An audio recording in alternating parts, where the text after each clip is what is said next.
Sore hari ini kami bersyukur kami boleh beribadah bersama-sama, baik yang hadir dan yang mengikuti secara streaming. Kami boleh memuji Tuhan dan kami boleh dikuatkan melalui nyanyian dan pujian ini. Dan juga sebentar kami akan bersama-sama merenungkan sebagian dari kebenaran firman Tuhan. Kami berdoa memohon hikmat-Mu turun atas kami, dan juga kami mohon Allah Roh Kudus menuntun, memimpin, menenangkan hati dan pikiran kami, agar kami boleh mendapatkan berkat firman Tuhan dan juga berkat ibadah sore hari ini. Tolong juga hamba-Mu, mampukanlah, urapilah hamba-Mu ini untuk membagikan firman Tuhan bagi kami semua. Terpujilah nama-Mu Bapa, di dalam Kristus Yesus Tuhan kami berdoa. Amin. Jemaat Tuhan dipersilakan dapat duduk kembali. Selamat sore dan salam sejahtera bagi kita semua. Mari Bapak Ibu saudara-saudari sekalian, kita akan merenungkan sebagian kebenaran firman Tuhan dengan tema pada kesempatan ini mencari damai dengan Tuhan. Terambil dari Yesaya pasal yang ke-27, ayat yang pertama hingga yang kelima. Dan saya akan membacakan bagi Bapak, Ibu, saudara-saudari sekalian. Yesaya pasal yang ke-27 ayat yang pertama hingga yang kelima berbunyi demikian. Pada waktu itu Tuhan akan melaksanakan hukuman dengan pedangnya yang keras, besar dan kuat. Atas Lewiatan, ular yang meluncur, atas Lewiatan, ular yang melingkar, dan ia akan membunuh ular naga yang di laut. Pada waktu itu akan dikatakan, bernyanyilah tentang kebun anggur yang elok. Aku, Tuhan, penjaganya. Setiap saat aku menyiraminya supaya jangan orang mengganggunya. Siang malam aku menjaganya, kehangatan murka tiada padaku. Sekiranya tampak kepadaku putri malu dan rumput, aku akan bertindak memeranginya dan akan membakarnya sekaligus. Kecuali kalau mereka mencari perlindungan kepadaku dan mencari damai dengan aku. Ya, mencari damai dengan aku. Sampai sedemikian pembacaan firman Tuhan kita. Bapak, Ibu, saudara-saudari sekalian, apakah kita berpikir ketika kita mempunyai banyak harta, itu akan membuat kita menjadi damai, menjadi tenang, menjadi bahagia? Ternyata itu tidak juga menjadi jaminan. Alkisah ada seorang perempuan muda berusia 17 tahun di waktu tahun 2013 dari Inggris bernama Jane Park. Di tahun 2013 di usianya yang ke-17 tahun itu ternyata dia memenangkan lotre sejumlah 1 juta pound sterling. Ketika dikurskan ke dalam nilai rupiah di tahun 2013 kurang lebih 16 miliar rupiah. Bayangkan saudara, ketika kita tiba-tiba mempunyai uang 16 miliar rupiah. Senang kan? Senang, saya pun juga akan berpikir senang.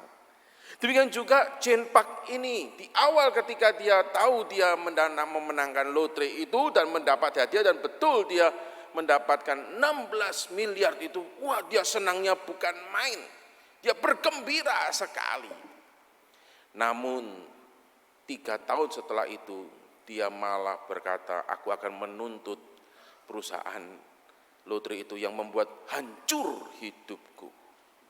Dengan banyaknya harta membuat hidupnya dia hancur, membuat dia banyak berurusan dengan masalah. Salahkah yang melotre? Enggak, ya salah dia sendiri sebetulnya.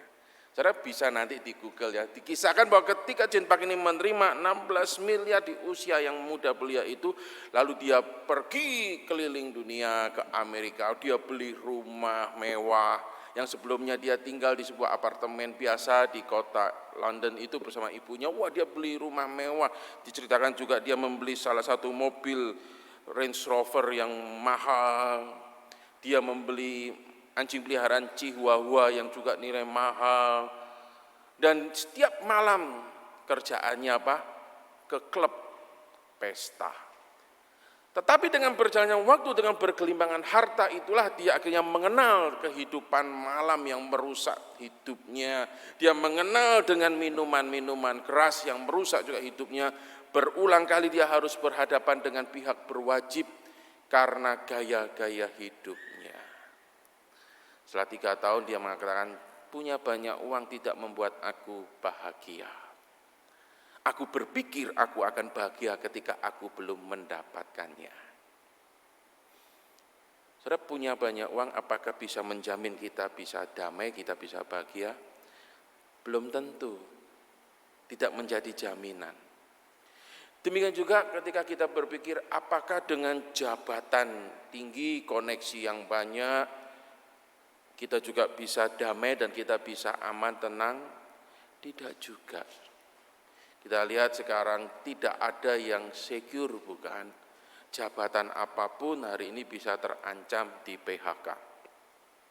Perusahaan-perusahaan besar, tempat di mana mungkin kita bekerja dan kita berkata, wah perusahaan besar ini, perusahaan multi internasional, tidak mungkin bangkrut dan sudah pasti kita menjadi karyawan yang terjamin masa depannya. Itu tidak juga membuat kita damai loh. Dan kita tidak menjadi jaminan. Kita tahu hari ini yang begitu mengagetkan, sebuah gerai yang dikatakan besar sekali, multinasional, bahkan internasional, akan menutup seluruh gerainya di Indonesia.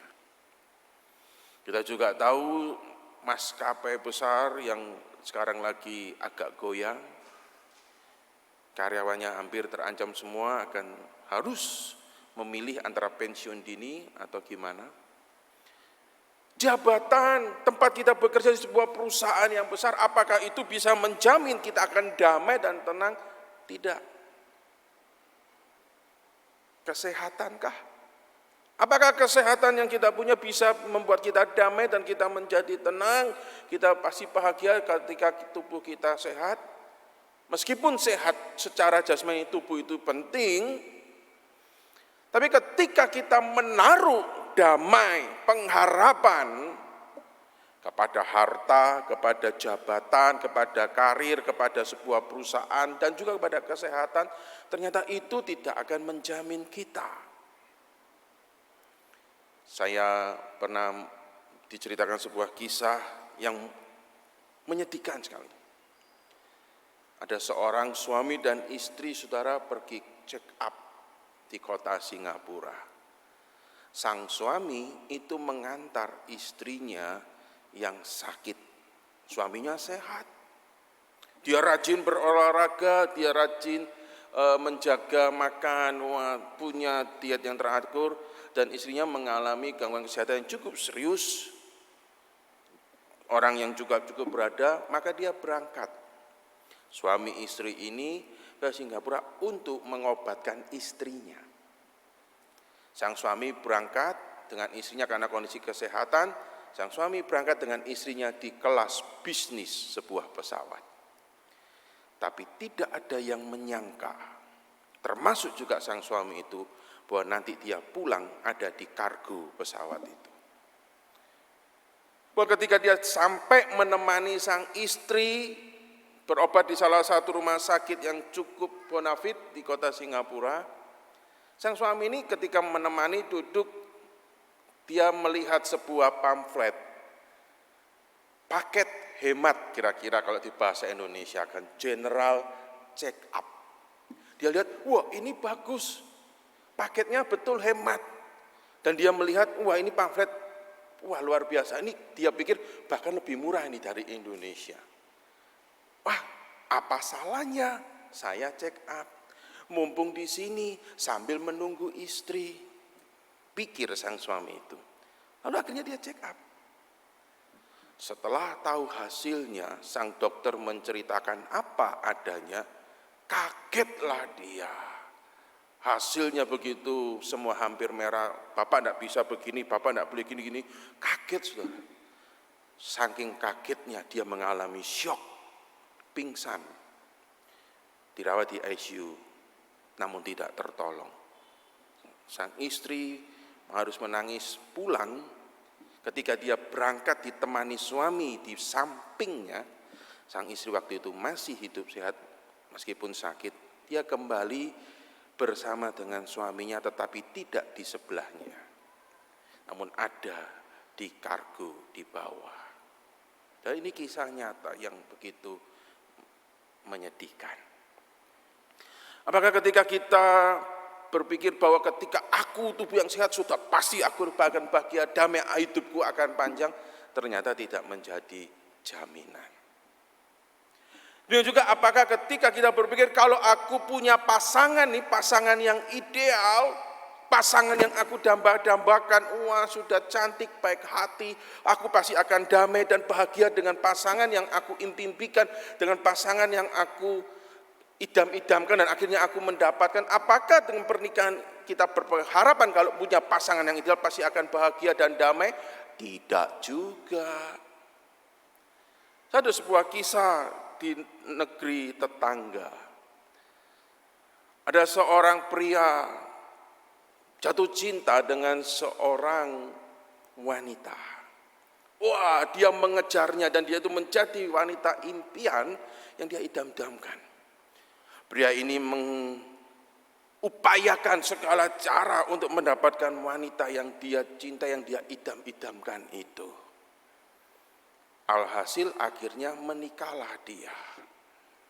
Dan ini kisah nyata yang pernah saya dengar.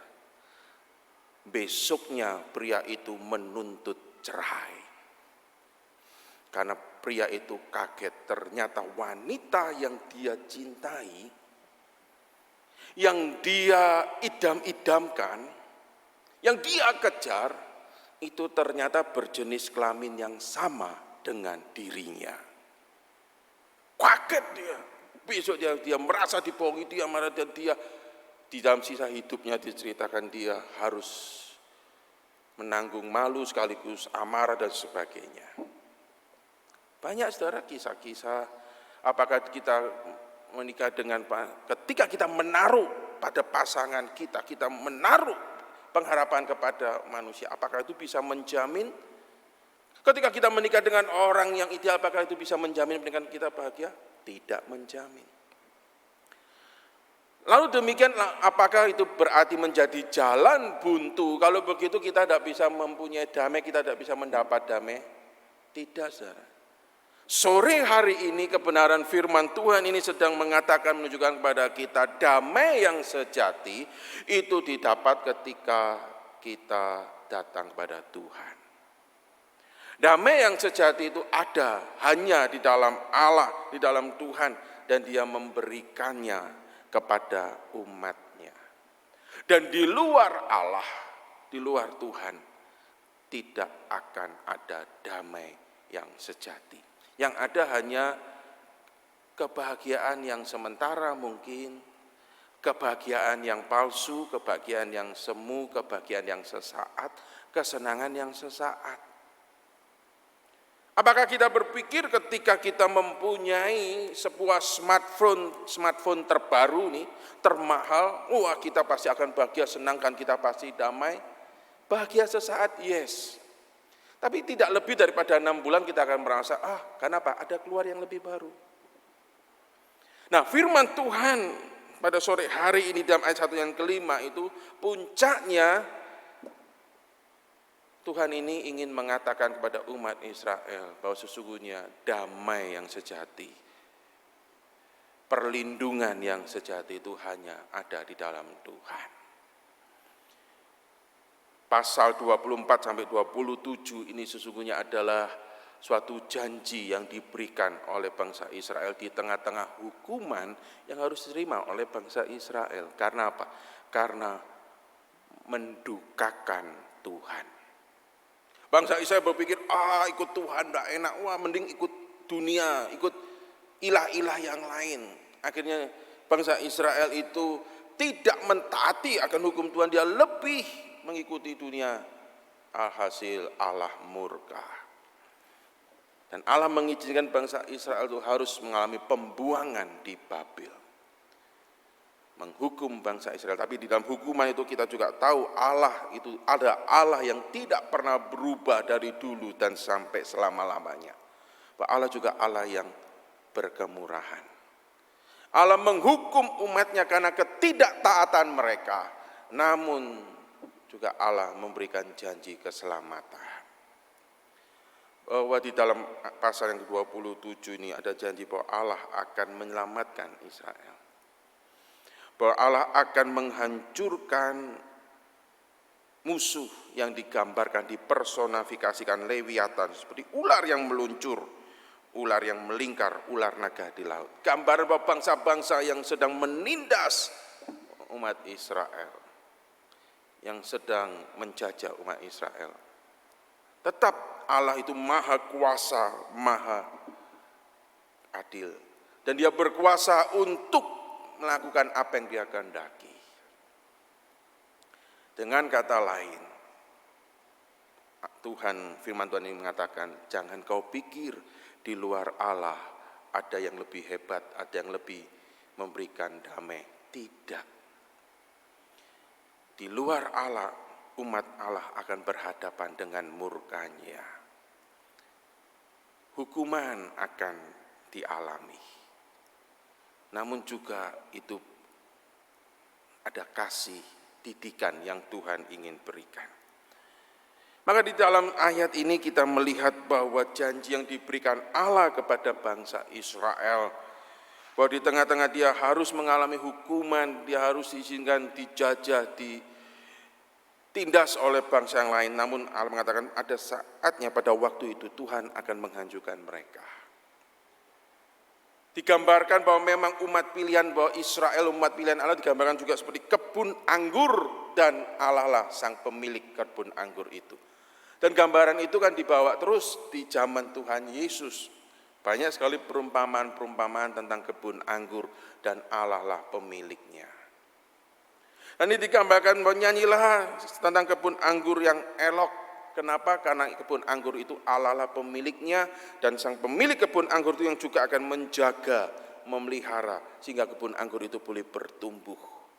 Dan di dalam memelihara Allah itu memastikan bahwa pertumbuhannya itu baik. Digambarkan bahwa di dalam kebun anggur itu jika ada tanaman-tanaman yang menjadi pengganggu atau benalu, apakah itu tanaman itu seperti putri, malu, dan rumput, gambaran bahwa ada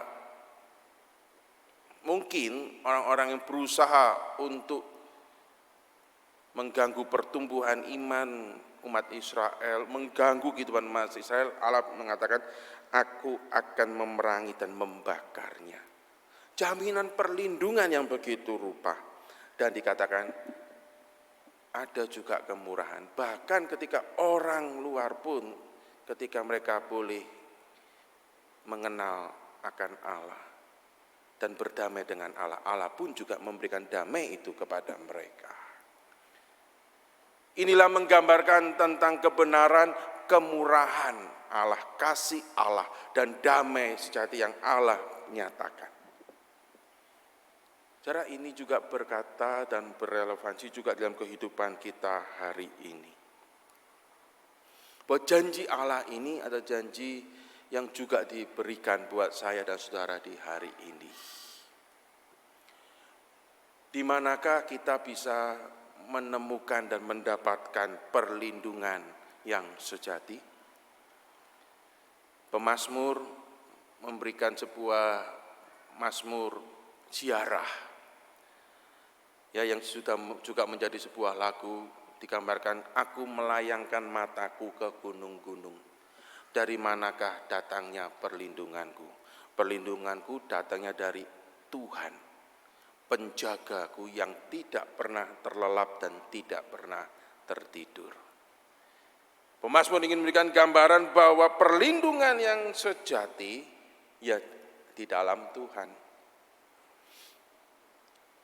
Lalu apakah berarti, jika demikian, apakah ketika aku mengikut Tuhan, aku tidak akan mengalami kesulitan, aku tidak akan mengalami kesukaran, aku tidak akan mengalami celaka? Artinya tidak di situ. Bahwa ketika kita mengikut Tuhan, ketika setia pada Tuhan, bukan berarti kita tidak akan menghadapi masalah di dalam dunia ini. Pasti dan bisa kita akan menghadapi masalah. Mengikut Tuhan bisa kita akan menghadapi aniaya, diperlakukan tidak adil, ditipu, dijahatin, dibohongin, sakit, kehilangan harta benda, kehilangan yang kita sayangi, banyak hal yang mendukakan hati kita. Tetapi ayat ini bicara bahwa itu tidak akan bisa membinasakan jiwa kita. Bahwa Allah sudah melindungi hidup kita. Bahwa apapun dan siapapun tidak akan bisa memisahkan kita dan membinasakan kita. Kenapa? Karena Kristus yang sudah mati dan bangkit dan yang memberikan kemenangan. Itulah sebuah pemeliharaan dan janji, itulah perlindungan yang abadi. Bahwa segala problem dan masalah yang saya dan saudara mungkin hadapi hari-hari ini itu bersifat sementara. Mungkin membuat kita mengalami kesedihan, menangis, membuat kita mengalami sakit. Tetapi itu tidak berarti bahwa kita tidak terlindungi, saudara. Bahwa perlindungan ada di dalam Tuhan, bahwa Tuhan itu tetap terus menjaga jiwa kita. Masalah-masalah yang akan kita hadapi itu tidak bisa membuat jiwa kita binasa dan terhilang. Dan yang bisa melindungi jiwa kita yang sejati ada hanya di dalam Tuhan. Dan di dalam kita menghadapi masalah-masalah yang begitu berat pun, ada damai yang Tuhan berikan. Maka itu dikatakan damai itu ada di dalam Tuhan. Meskipun kita harus melewati problem, meskipun kita harus melewati gambaran yang digambarkan oleh pemazmur yang ditulis oleh Daud, lembah yang kelam sekalipun, ada damai karena kita merasakan kehadiran Tuhan. Suatu kali, saudara, ada seorang anak kecil nakal dan dia akhirnya harus menerima hukuman dari orang tuanya. Sebagai perjanjian di awal diperingatkan, kamu kalau nakal akan dihukum, dikunci di kamar semalaman. Namun sang anak tidak mengindahkan, dia tetap nakal, lalu akhirnya dia harus mendapat hukuman. Tentu membuat sang anak ini nangis karena anak ini takut, saudara. Dia takut akan kamar yang gelap yang dia harus terima itu. Lalu dia meronta sejati-jatinya berkata kepada sang ayah, jangan, tetapi sang ayah mengatakan, tetap kamu harus menerima hukuman. Dimasukkanlah anak itu di dalam ruang yang gelap dan anak itu berteriak sejati-jatinya, tolong, tolong.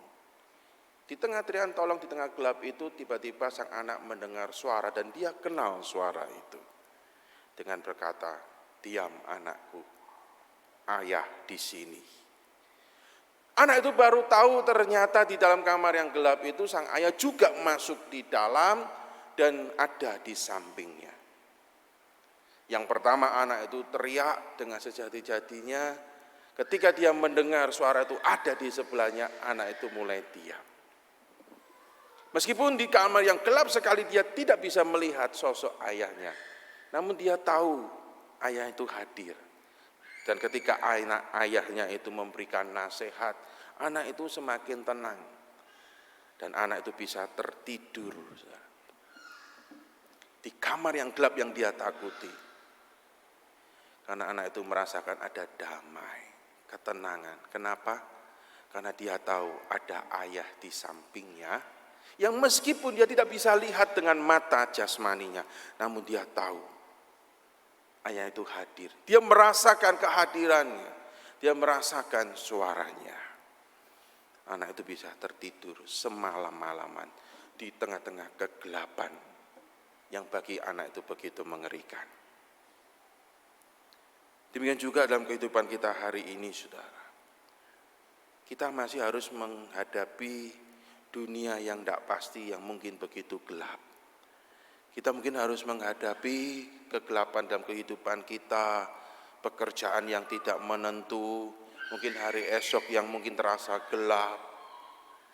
Oleh karena banyaknya problem di dalam hidup ini, mulai dari pandemi yang belum berakhir, dunia pekerjaan yang naik turun yang tidak pasti, mara bahaya yang lain yang semakin membahayakan hari-hari ini. Betapa gelapnya bukan kehidupan dunia ini hari-hari ini. Kita mungkin menjerit, bagaimana aku harus menghadapi dunia yang gelap ini. Namun ketika ada suara Bapa kita, ketika Allah Roh Kudus boleh berbicara di dalam hatiku dan hatimu melalui kebenaran firman Tuhan ini, dan dia berkata, diamlah dan tenanglah, ketahuilah bahwa aku adalah Tuhan. Itu adalah ayat firman Tuhan, bukan? Ketika kita boleh diingatkan di dalam hati ini bahwa Tuhan Yesus mengatakan dalam firman Tuhan bahwa dia akan menyertai kita senantiasa. Buat tongkat dan gadamu itulah yang melindungi aku meskipun aku harus melewati lembah yang kelam. Secara mata jasmani kita tidak bisa melihat kehadiran Allah dalam hidup kita, tetapi firman Tuhan ini hadir. Suara Tuhan dalam firman Tuhan ini hadir, menerangi hati kita, menghibur, menguatkan hati kita, dan memberikan damai, memampukan kita melewati kegelapan malam dalam kehidupan dunia ini. Dan itu hanya didapat di dalam Tuhan. Dialah Allah, dialah yang menjamin kehidupan kita, dialah yang memberikan damai dalam hidup kita. Maka Bapak Ibu saudari sekalian jemaat Tuhan yang terkasih, marilah kita malam hari ini kita belajar meletakkan pengharapan kita, meyakini bahwa damai yang sejati itu sesungguhnya ada di dalam Tuhan. Dan Tuhan telah hadir dalam kehidupan kita. Dia yang akan memelihara jiwa kita, dia yang akan memelihara hidup kita. Meski kita harus melewati kesedihan, kebangkrutan, kesusahan, namun Tuhan tetap hadir menjaga hidup kita. Kalau ku cari damai, hanya ku dapat dalam Yesus.